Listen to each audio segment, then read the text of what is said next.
Hello বন্ধুরা, kids of Bangla চ্যানেলে তোমাদের সবাইকে স্বাগত। আজকে আমরা শুনব দুষ্টু শিয়ালের বড় শিক্ষা।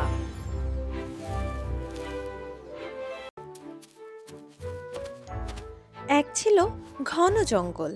সেখানে থাকতো এক চতুর কিন্তু দুষ্টু শিয়াল, ফিকু। ফিকু সবার সঙ্গে দুষ্টামি করত। কারো ফল চুরি করে লুকিয়ে রাখা, কারো খাবার বদলে ফেলা, এইসব করে তার দিন কাটতো।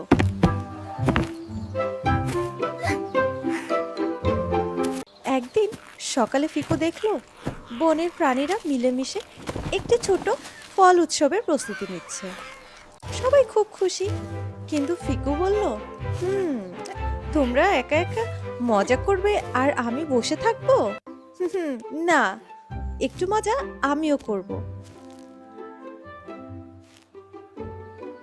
রাতে সবাই ঘুমানোর পর ফিকু আস্তে আস্তে গিয়ে ফলের ঝুড়িগুলো এদিক ওদিক করে রাখলো। কিছু ফল লুকিয়েও ফেললো। পরদিন সকালে প্রাণীরা দেখে হতভম্ব। আরে, আমাদের ফলগুলো কোথায়? কে এমন করলো? সবাই দুঃখী হয়ে পড়ল। উৎসবটাই যেন নষ্ট হয়ে গেল। একটু দূরে গাছের আড়ালে লুকিয়ে ফিকু হাসছিল, কিন্তু সে দেখলো খরগোশ, হরিণ, কাঠবিড়ালি সবাই মন খারাপ করে বসে আছে। কেউ গান গাইছে না, কেউ সাজছে না। বনের আনন্দ যেন হারিয়ে গেল। হঠাৎ ফিকুর বুকটা ভারী হয়ে গেল। আমি তো ভেবেছিলাম মজা হবে, কিন্তু সবাইকে দুঃখ দিয়ে তো কোনো মজা নেই, সে ভাবল।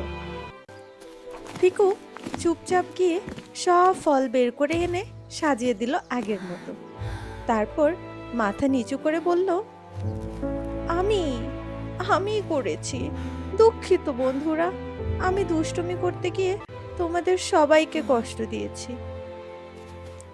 সব প্রাণী একটু অবাক হলেও খরগোশ বলল, তুমি তোমার ভুল স্বীকার করেছো, আর নিজের ভুল স্বীকার করা সাহসের কাজ। তুমি ঠিক করেছো, তাই আমরা সবাই তোমাকে ক্ষমা করে দিলাম। হরিণ হাসলো, কিন্তু কথা দাও, আর কখনো দুষ্টামি করবে না, আর কখনো দুষ্টামি করে অন্য কারো মন খারাপ করে দিবে না। ফিকু জোরে জোরে মাথা নাড়ল, কথা দিচ্ছি, এবার থেকে আমি সবাইকে সাহায্য করব। সেদিন ফল উৎসব নতুন করে শুরু হলো।